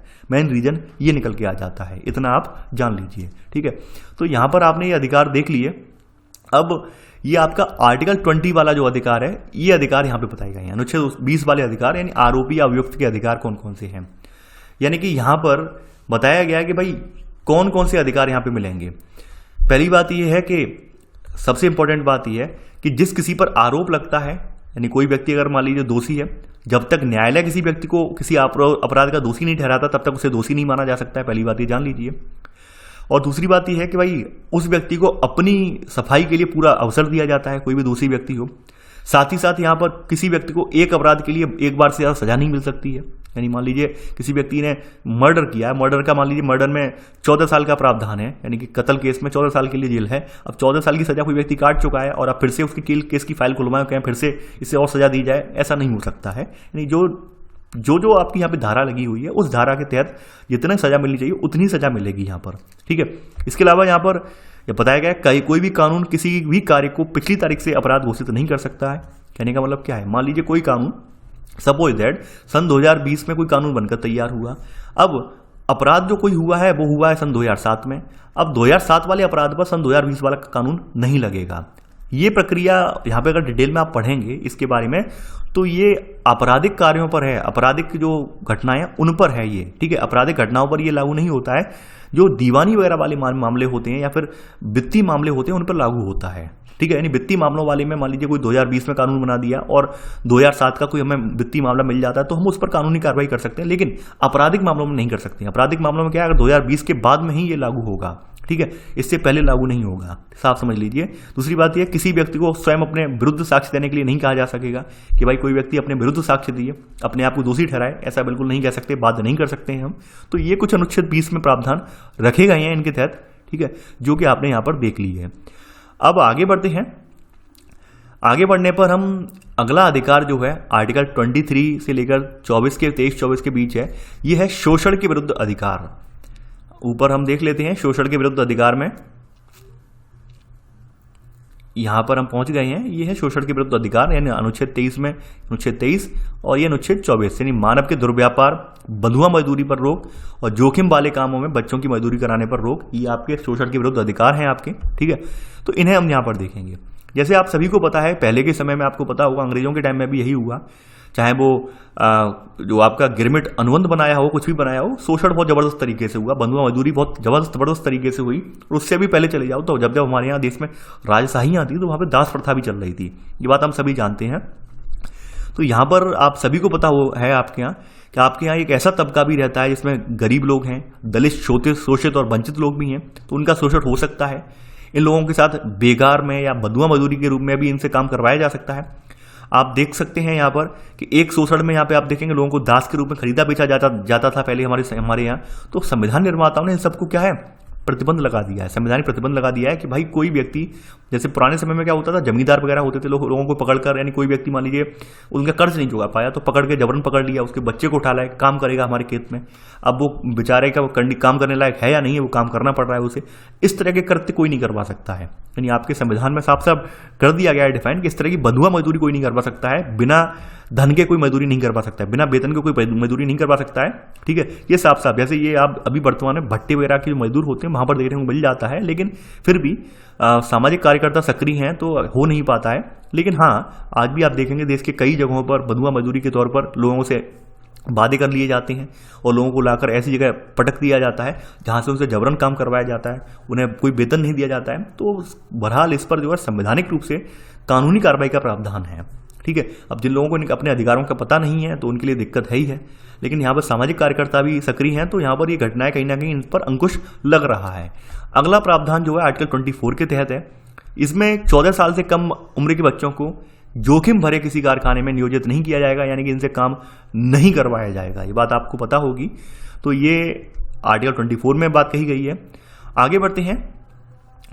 अब अगला अधिकार है धार्मिक स्वतंत्रता का अधिकार। अब धार्मिक स्वतंत्रता के बारे में आर्टिकल जो जो ऊपर दिए हैं उन पर हम एक बार चर्चा कर लेते हैं। धार्मिक स्वतंत्रता के अधिकार में आपके यहाँ पर 4 अधिकार आ जाते हैं। आर्टिकल 25 आस्था और प्रार्थना की आज़ादी, 26 अपने जो अब धार्मिक समुदाय हैं जिसके भी हैं उसके प्रबंधन का अधिकार आपको है। 27 जो है किसी विशिष्ट धर्म की अभिव्यक्ति के लिए कर अदायगी की स्वतंत्रता, यानी कि आप किसी विशिष्ट धर्म की अदायगी के लिए कर नहीं लगा सकते हैं। इसके अलावा यहाँ पे 28 में क्या है, कुछ शिक्षा संस्थाओं में धार्मिक शिक्षा या उपासना में उपस्थित होने की स्वतंत्रता, यानी कि यहाँ पर जैसे कुछ शिक्षा संस्थाएं मान लीजिए धार्मिक संस्थाएं उनमें तो आप स्वतंत्रता है, लेकिन गवर्नमेंट वगैरह की जो है उनमें स्वतंत्रता नहीं है। धार्मिक जो है धार्मिक धर्म के प्रचार प्रसार की स्वतंत्रता नहीं है। इस तरह की बातें यहाँ पर बताई गई हैं इन आर्टिकल्स में, तो वो हम यहाँ पर अब देखेंगे। आगे बढ़ते हैं। यहाँ पर धार्मिक स्वतंत्रता के अधिकार में आप सभी को पता होगा कि भाई हमारा देश जो है धर्मनिरपेक्ष देश है, यानी हमारे यहाँ का कोई एक राजकीय धर्म नहीं है, यानी हमारे यहाँ सभी धर्मों को हम बराबर आदर देते हैं, बराबर सम्मान देते हैं, और यहाँ पर हमारा कोई अपना एक धर्म नहीं है। ठीक है, तो यहाँ पर ये जो धार्मिक स्वतंत्रता का अधिकार है ये लोकतंत्र का प्रतीक माना जाता है। वास्तव में ये जो धार्मिक स्वतंत्रता वही देश दे सकता है जहाँ पर लोकतंत्र स्थापित हो और एक संपूर्ण लोकतंत्र हो। ऐसा ना हो कि लोकतंत्र का ऐसा स्वरूप हो जिसमें तानाशाही हो, ऐसा बिल्कुल भी ना हो। नहीं, हमारा देश एक संपूर्ण लोकतंत्र है और हमने लगभग सभी देश जो जितने भी हमारे यहाँ रहने वाले समुदाय हैं सभी को इस धर्म को यानी अपने अपने धर्मों को मानने के लिए यहाँ पर स्वतंत्रता दी हुई है। तो यहाँ पर वही बताया गया है। अब देखिए यहाँ पर पहली बात यहाँ पर आस्था और प्रार्थना की स्वतंत्रता है, यानी कोई व्यक्ति अपनी तरह से यहाँ पे अपना धर्म पालन कर सकता है। अंतःकरण की स्वतंत्रता है, उसे आराम से उसका जो है जो भी तरीका है उसका पालन कर सकता है। किसी भी धर्म को कोई व्यक्ति चुन सकता है, उसे का लिए निर्णय भी ले सकता है कि भाई या फिर ये निर्णय ले सकता है कि हम धर्म पालन करेंगे या नहीं करेंगे, ये भी निर्णय ले सकता है। तो ये सब हक उसे दिए गए हैं। ठीक है, अब देखिए यहाँ पर जो धार्मिक स्वतंत्रता वाला टॉपिक है यहाँ पर कुछ प्रतिबंध भी हैं। जैसे प्रतिबंध कैसे कैसे हैं, लोक व्यवस्था, नैतिकता और स्वास्थ्य के आधार पर सरकार धार्मिक स्वतंत्रता पर प्रतिबंध लगा सकती है। फॉर एग्जाम्पल, अभी आपने देखा कोरोना पैंडेमिक के दौरान बहुत सारे ऐसे त्यौहार हुए जहां पर गवर्नमेंट ने प्रतिबंध लगा दिया और लोगों से मना किया कि आप लोग चाहे तो वो पब्लिकली, जैसे सन 2020 में पब्लिकली दशहरा वगैरह नहीं मनाया गया और भी बहुत सारी जगह चीजें हुई। ठीक है, तमाम मुस्लिम लोगों को भी फेस्टिवल वगैरह के लिए रोक लगा दी गई थी कि आप लोग सार्वजनिक रूप से यहाँ पे भीड़ वगैरह नहीं निकालेंगे, भीड़ में अपना जो नहीं निकालेंगे, ठीक है, जुलूस वगैरह नहीं निकालेंगे। तो ऐसे बहुत सारे एग्जाम्पल हैं। क्यों लगाई गई इन पर रोक, यानी कोरोना ना फैले, यानी आपका जो कोरोना वायरस है वो बीमारी ना फैले, इसके लिए ये सारे प्रतिबंध लगा दिए गए। तो ये प्रतिबंध क्यों लगाए गए हैं, लगाए इसलिए गए हैं कि भाई यहाँ पे लोक व्यवस्था बनी रहे, नैतिकता, स्वास्थ्य के आधार पर। तो ये अभी वर्तमान में प्रतिबंध जो लगाए गए वो स्वास्थ्य के आधार पर लगाए गए। ठीक है, क्योंकि कोरोना वायरस जो है एक दूसरे से लोगों से फैलने वाली बीमारी है, तो यहाँ पर एक दूरी मेंटेन करने के लिए इस तरह के प्रतिबंध लगाए गए। ठीक है, तो यहाँ पर हम देखेंगे धार्मिक स्वतंत्रता का जो अधिकार है वो असीमित नहीं है। ठीक है, यानी कि ये वास्तव में असीमित का मतलब ये है कि बिल्कुल हम जो चाहें कि हम अपने मन से करेंगे, ऐसा नहीं है, सीमित है। ठीक है, दूसरी बात ये है कि भाई धार्मिक स्वतंत्रता का मतलब ये बिल्कुल नहीं है कि सरकार हस्तक्षेप नहीं करेगी। ये बात तो हम पहले भी पढ़ चुके हैं, पहले चैप्टर में भी हमने देखा है कि सरकार, हमारे देश की जो सरकार है, हमारे देश का संविधान है, यहाँ पर इसे ये पावर दी गई है कि उसको अगर लगता है कुछ चीज़ गलत है तो हम उसका विरोध कर सकते हैं। यानी हमारे यहाँ अगर देखा जाए कि धार्मिक मामलों में हस्तक्षेप हम कर सकते हैं, जैसे हमने सती प्रथा में हस्तक्षेप किया, एक से ज़्यादा विवाह परंपरा है वहाँ पे हस्तक्षेप किया, मानव बलि जैसी कुप्रथाएं थी, इन पर प्रतिबंध लगाए, इन पर अनेक कदम उठाए। तो ये जो प्रतिबंध है हमने यहाँ पर लगाए भी हैं। ऐसा नहीं है कि हमारी गवर्नमेंट हस्तक्षेप नहीं करेगी, हस्तक्षेप करती है जहाँ लगता है कि जरूरी है।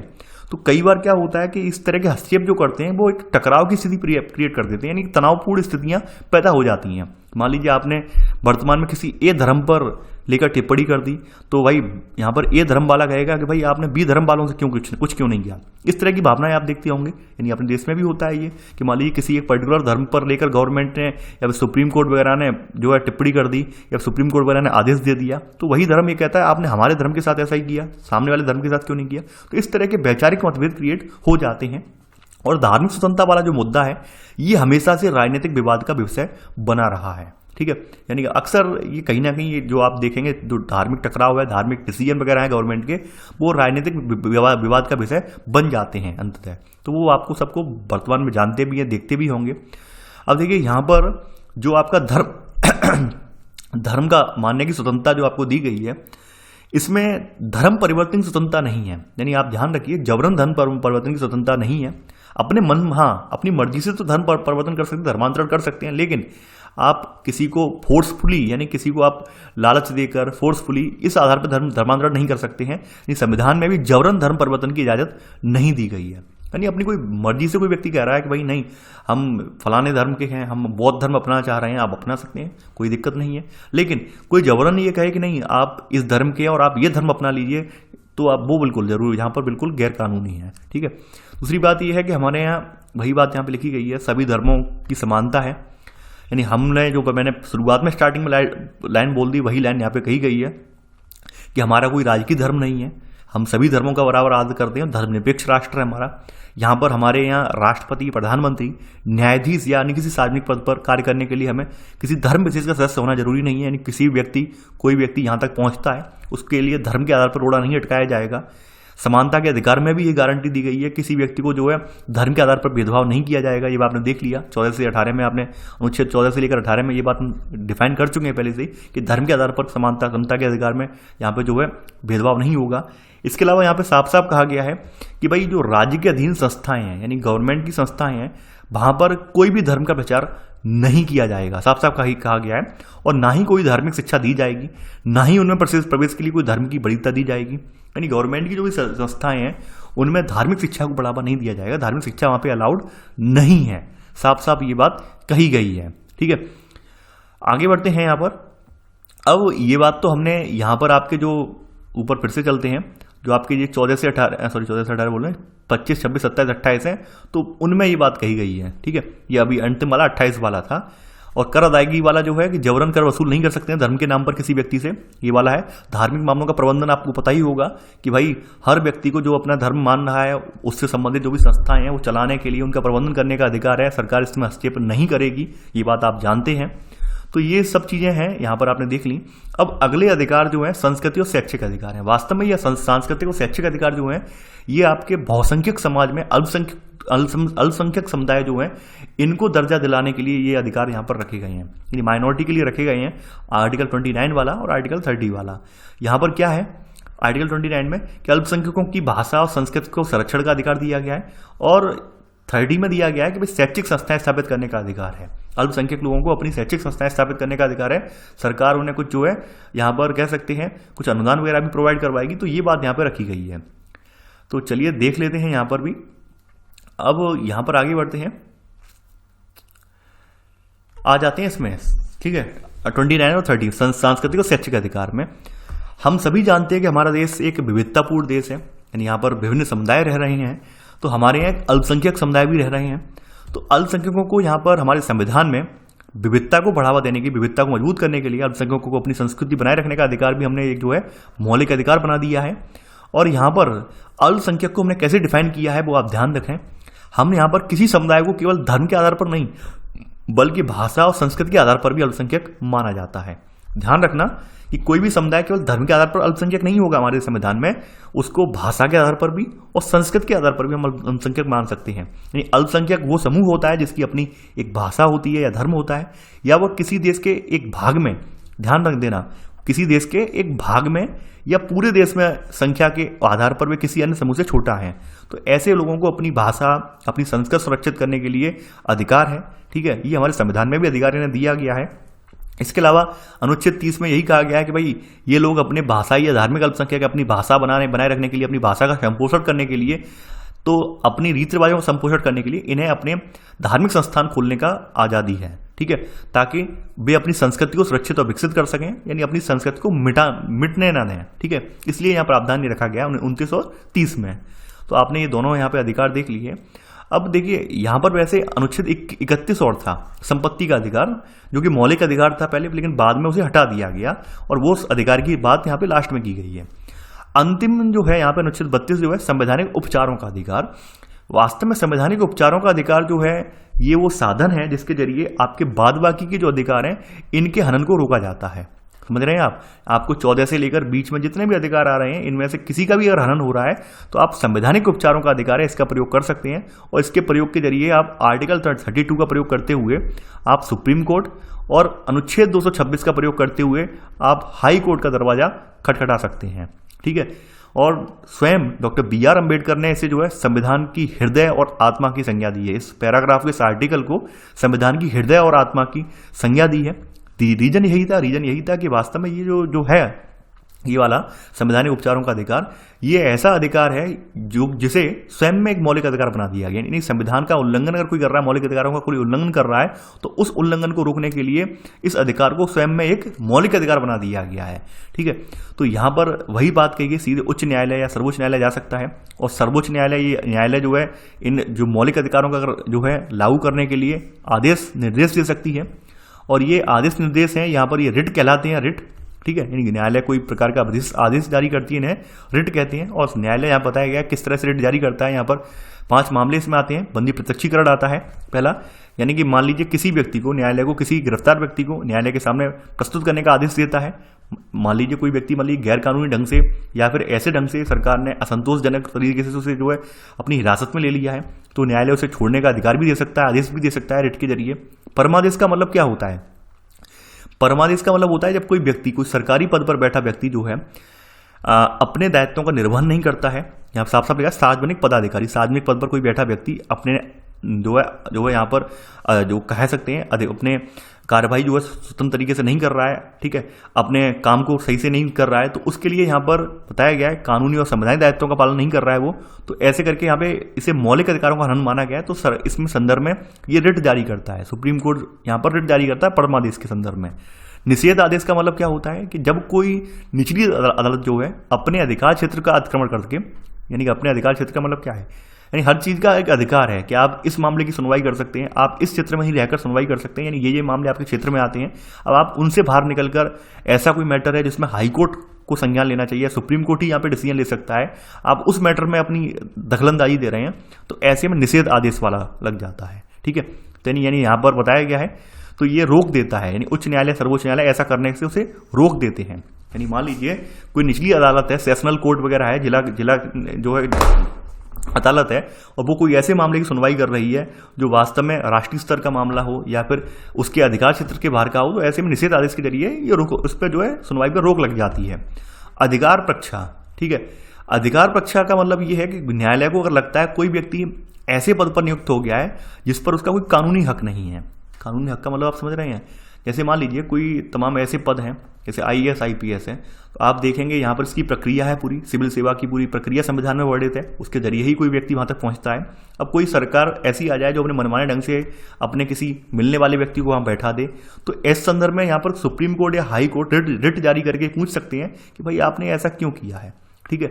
आप ये क्यों कर रहे हैं, क्या किस हक से आप यहाँ बैठे हैं, और आपको तत्काल यहाँ पर उस पद से कार्य करने से रोक दिया जाएगा। ठीक है। अधिकार प्रक्षा आदेश के द्वारा उसे उस पद पर कार्य करने से रोक देगा हाई कोर्ट या सुप्रीम कोर्ट। ठीक है। आगे बढ़ते हैं। अगला है यहाँ पर है उत्प्रेषण रिट। उत्प्रेषण रिट का मतलब ये है कि जब कोई निचली अदालत है या सरकारी अधिकारी बिना अधिकार के कार्य करता है, तो न्यायालय यहाँ पर ये करता है कि भाई उसके हस्तांतरित कर देता है। यानी कि मान लीजिए निचली अदालत में या फिर सरकारी अधिकारी के समक्ष कोई कार्य हो रहा है, तो यहाँ पर न्यायालय क्या करता है, विचाराधीन मामले को उत्प्रेषण द्वारा जो है ऊपर की अदालत में या अधिकारी को हस्तांतरित कर देता है कि भाई ये मामला जो निचली अदालत में चल रहा है ये ऊपर आ जाना चाहिए, यानी ये निचली अदालत इसे जो है कैपेबल नहीं है जो है सॉल्व आउट करने में, तो हम सॉल्व आउट करेंगे। ठीक है। या फिर कोई अधिकारी अपना काम नहीं कर पा रहा है तो उसको जो हस्तांतरित कर देगा ये, तो इस तरह से उत्प्रेषण रिट यहाँ पर कार्यरत है यहाँ पर। ठीक है। इन सब के अलावा यहाँ पर आपके मौलिक अधिकारों की रक्षा के लिए यहाँ पर कुछ और भी संस्थाएं बनाई गई हैं, जैसे राष्ट्रीय अल्पसंख्यक आयोग है, राष्ट्रीय महिला आयोग है, राष्ट्रीय अनुसूचित जाति आयोग है, जनजाति आयोग है। ठीक है। मानवाधिकार आयोग है, आपकी राष्ट्रीय पिछड़ा वर्ग आयोग है। ये सब आयोग बनाए गए हैं।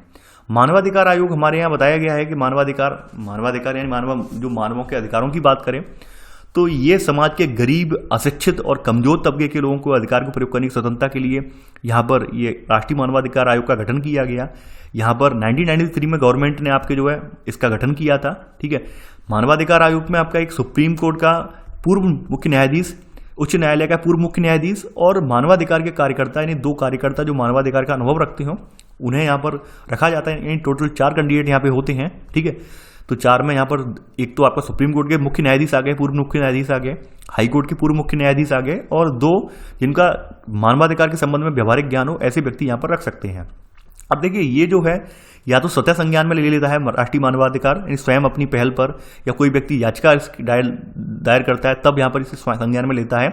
इसके बारे में डिटेल में यहाँ पर नहीं लिखा है। इसके अलावा यहाँ पर ये जो है समय समय पर जेल में बंद कैदियों पर या फिर जो हिरासत में लिए हुए कैदियों पर, इन सब पर ये समय समय संज्ञान लेते हैं। जैसे आयोग क्या है, प्रतिवर्ष हजारों शिकायतें मिलती हैं। ज़्यादातर क्या होती है, हिरासत में मृत्यु है, हिरासत के दौरान बलात्कार है, लोगों के गायब होना है यानी फेक एनकाउंटर है, पुलिस की जातियाँ कार्रवाइयाँ ना किए जाना है, महिलाओं के प्रति दुर्व्यवहार, तो इनसे संबंधित ये सब मामलों को संज्ञान में लेता है। अब देखिए, मानवाधिकार आयोग ने सबसे अच्छा रोल अपना कहाँ निभाया है। पंजाब में जो युवक गायब हो रहे थे, लगातार नशे के शिकार हो रहे थे या फिर जो है टेररिज्म के प्रति उन्मुख हो रहे थे, उनके प्रति संज्ञान में लिया। गुजरात दंगे के मामले में मानवाधिकार आयोग ने अपना रोल निभाया। लेकिन यहाँ पर ध्यान रखना, ये जो है किसी मुकदमे को सुनता वगैरह नहीं है, इसको सुनने का अधिकार नहीं है, बल्कि ये न्यायालय को जांच के आदेश दे देता है और सिफारिश करता है, मुकदमा चलाने की सिफारिश कर सकता है, ठीक है। यानी कि ये आपका राष्ट्रीय मानवाधिकार आयोग स्वयं से किसी फैसले पर डिसीजन नहीं लेता है, बल्कि ये आगे प्रोसीड कर देता है कि भाई ये अब गवर्नमेंट बोल रहा हूँ, न्यायालय मुकदमा चलाए और इस पर अपनी कार्रवाई करे आगे, ठीक है। ये यहाँ पर कर देता है। तो ये आपका यहाँ पर आप देख सकते हैं कि आपने राष्ट्रीय मानवाधिकार आयोग के बारे में यहाँ पर देख लिया। इसके अलावा यहाँ पर इसी चैप्टर में राज्य के नीति निर्देशक तत्व, निर्देशक तत्व भी रख दिए गए हैं। Directive principle of state policy भी रख दिए गए हैं, साथ ही साथ फंडामेंटल ड्यूटीज भी रख दिए गए हैं, नैतिक कर्तव्य भी रख दिए गए हैं। कहा जाए तो साफ साफ कह सकते हैं कि यहाँ पर राइटर्स ने यही देखा है कि जल्दी जल्दी चैप्टर समाप्त हो, और यहाँ पर भी नीति निर्देशक तत्व जो रखे गए हैं वो पूरे नहीं हैं। देखिए, यहाँ पर मौलिक अधिकार और नीति निर्देशक तत्व में अंतर क्या है वो आप जान लीजिए। यहाँ पर नीति निर्देशक तत्व निर्देश, जैसे कि यहाँ पर लग गया है नीति, ठीक है। नीति का मतलब यही होता है कि भाई सोच विचार कर अपने विवेक, ठीक है, बौद्धिक क्षमता का प्रयोग करते हुए तो ऐसी हमें यहाँ पे नीतियाँ बनानी हैं, ठीक है, जिससे क्या है हमारे राज्य में कल्याणकारी राज्य स्थापित हो सके, हमारे राज्य की जनता एक आगे बढ़ सके। तो ये सब बातें इनमें निहित होती हैं। यानी हमारे संविधान निर्माताओं के माइंड में एक चीज़ ये थी कि सभी चीज़ें मान लीजिए कानूनी रूप से बाध्यकारी रख देंगे तो अब ये सी बात है वर्तमान में या फिर आगे आने वाले समय में कोई ऐसी समस्या क्रिएट हो सकती है जब कोई सरकार इन्हें खत्म करने का प्रावधान बना सकती है। ऑब्वियस सी बात है, यानी लगातार किसी पर अगर मान लीजिए फोर्स किया जाएगा तो फोर्स करने पे क्या होगा, कोई व्यक्ति ऑब्वियसली टूट जाएगा। तो यहाँ पर हमारे संविधान निर्माताओं के माइंड में ये बात थी इस पहले से ही कि हम अगर ऐसे प्रावधान लगातार ऐसे रखते गए जो कानूनी रूप से बाध्यकारी हुए तो एंड में कोई मान लीजिए कोई ऐसी सरकार आ जाती है, कोई ऐसी लोगों का ग्रुप बन जाता है गवर्नमेंट में, वो चाहते हैं कि ऐसे प्रावधान हटा दिए जाएं, तब बहुत दिक्कत हो जाएगी। तो कुछ प्रावधान ऐसे भी होने चाहिए कि जो उन पर डिपेंड कर रहे हैं, यानी उन पर नीति रूप से यानी नीतिगत रूप से उन पर विचार करें सरकारें और उन पर अपना फैसला नीतिगत रूप से लें, कोई बाध्यकारी रूप से ना लें।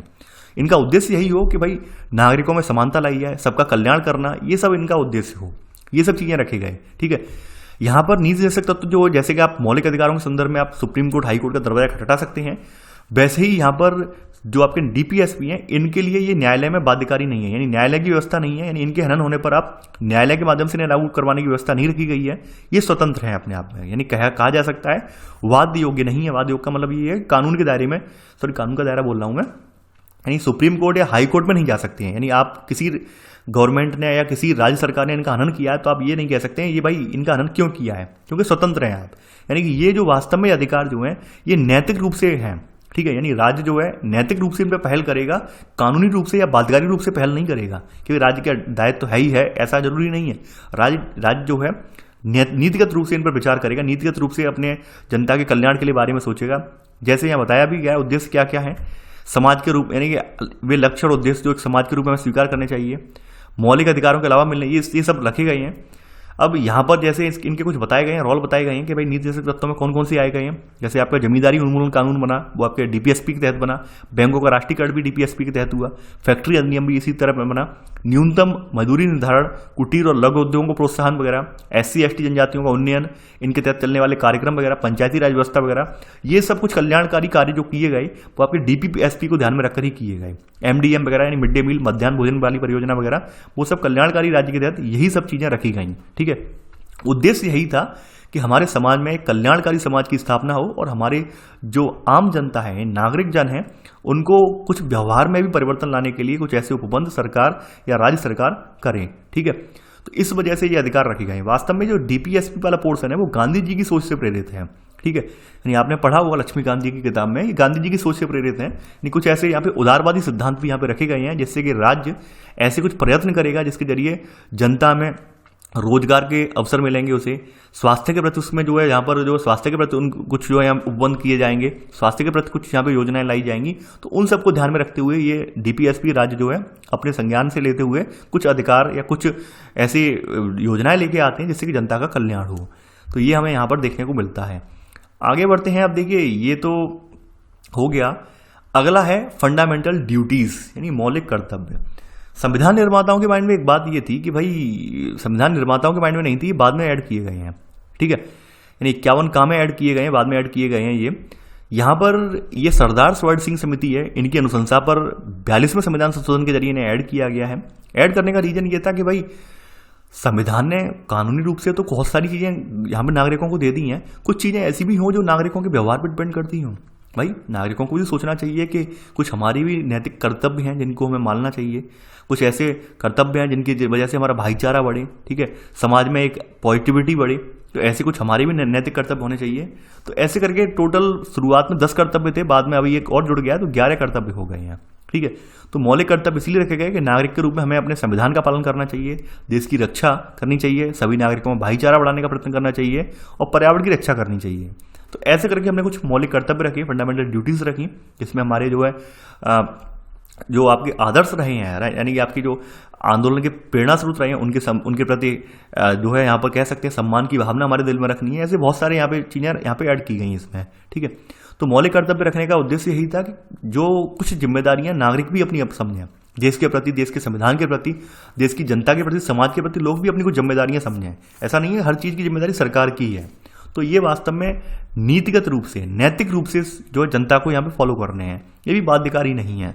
ये बाध्यकारी नहीं है, मौलिक कर्तव्य बाध्यकारी नहीं है, बल्कि नैतिक रूप से है। यानी हम सबको नैतिक रूप से इनको पालन में करना चाहिए, इनको पालन करना चाहिए, ठीक है। तो ऐसे करके आपका चैप्टर ये एंड हो जाता है, ये जो है चैप्टर आपका खत्म हो जाता है और इसी के साथ आपका ये चैप्टर ये पूरा हो गया है। यहाँ पर इसमें कुछ ज़्यादा नहीं है, लेकिन यहाँ पर एक चीज़ जो बच गई है वो मैं बता देता हूँ, जिसका जिक्र अभी यहाँ पे लास्ट में आया है, शायद मैं ये वाला, हाँ यही है, नीति निषेधक तत्व और मौलिक अधिकारों में संबंध। यहाँ पर ये बताया गया है काफ़ी बार क्या हुआ है कि जो डीपीएसपी हैं, यानी कल्याणकारी राज्य की स्थापना के लिए डीपीएसपी के जो प्रयास रहे हैं वो वास्तव में कभी कभी सरदर्द बन गए हैं। सरदर्द कब बने हैं? कुछ ऐसी जब योजनाएं लाई गई जिसके जरिए मौलिक अधिकारों का हनन हो रहा था, तब ये सरदर्द बन गए, ठीक है। उद्देश्य क्या है? उद्देश्य तो नीति निषेधक तत्वों का यहाँ पे पता है, लोगों का कल्याण करना, सामाजिक, आर्थिक, राजनीतिक न्याय दिलवाना, जीवन स्तर ऊंचा उठाना, अंतर्राष्ट्रीय शांति को बढ़ावा देना, ये सब इसमें रखा गया है, ठीक है। तो ये सब चीजें हैं, यानी कि समान नागरिक संहिता, मद्यपान निषेध, घरेलू उद्योगों को बढ़ावा, ये सब रखे गए हैं इसमें, यानी कि ये सब उनके उद्देश्य हैं। अब ये यहाँ पर देखते हैं किस तरह से इनका जो है टकराव हुआ है। यहाँ पर अगर हम मौलिक अधिकारों की बात करें तो मौलिक अधिकार किसी व्यक्ति के अधिकारों को संरक्षित करता है, यानी कोई एक व्यक्ति के अधिकारों की बात कर रहा है, जबकि नीति निषेधक तत्व जो है पूरे समाज को लेकर चल रहा है। ये सबसे इंपॉर्टेंट बात ये है। और यहाँ पे वही बात बताई गई, कभी कभी नीति निषेधक तत्वों को लागू करते टाइम पे मौलिक अधिकारों के साथ टकराव होता है। टकराव कब होता है? टकराव की स्थिति बताई गई है। टकराव की स्थिति तब बनी जब आपके यहाँ संपत्ति का अधिकार है, संपत्ति का आपके यहाँ मौलिक अधिकार था, यानी संपत्ति रखने का आपके यहाँ मौलिक अधिकार था। तो हमारे यहाँ पे जो जमींदारी उन्मूलन कार्यक्रम चलाया गया, जमींदारी उन्मूलन का मतलब आप जान रहे हैं, नहीं पहले के अंग्रेजों के टाइम पे क्या था, अंग्रेजों ने मनमाने ढंग से जो उनके चापलूस टाइप लोग थे उनको जमीनें दे रखी थी, पट्टे दे रखे थे। मान लीजिए किसी के पास 500 बीघा जमीन थी, 600 बीघा जमीन थी, ये मतलब था, यानी 500 एकड़, 1000 एकड़ जमीन थी। तो जब जमींदारी उन्मूलन कार्यक्रम चलाए गए तो क्या हुआ, सरकार ने इनसे ये जमीनें छीन ली, सरकार ने जमीनें छीन ली और बाद में गरीब लोगों में ये आवंटित कर दी। तो ये उस समय जब आवंटित की गई जमीनें, तो ये लोग जो थे इस बात को लेकर हंगामा मचा, जमींदारों ने प्रतिक्रिया भी दी। उनका मानना यही था जब हमें संपत्ति का हमारा मौलिक अधिकार रखा गया, संपत्ति को एक मौलिक अधिकार बनाया गया, फिर आप किस हक से जो है हमारी जमीनें खरीद जो है यहाँ पर छीन रहे हैं, आपको तो अधिकार ही नहीं है, क्योंकि संपत्ति का तो हमारा मौलिक अधिकार है।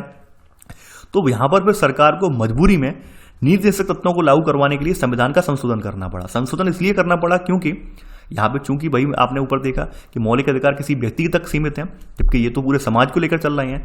क्योंकि बात ये है कि भाई जमींदार मान लेते हैं, भारत में जमींदार मान लेते हैं कि जमींदारों की संख्या उस समय होगी 1 लाख, हम एक एग्जाम्पल ले लेते हैं मोटे तौर पर, लेकिन यहाँ पे गरीब व्यक्ति होंगे उस समय 1 करोड़ से ज़्यादा, यानी कि यहाँ पे 1 लाख लोगों को हम अगर ध्यान में रखें तो 1 करोड़ लोगों का हित मारा जाएगा। तो इसलिए सरकार ने क्या किया, ये संविधान में से यानी कि मौलिक अधिकार में से इसको हटा दिया और इसको हटाकर अनुच्छेद 300 का में पहुंचा दिया। संपत्ति को अधिकार को अनुच्छेद 300 का में जाकर रख दिया।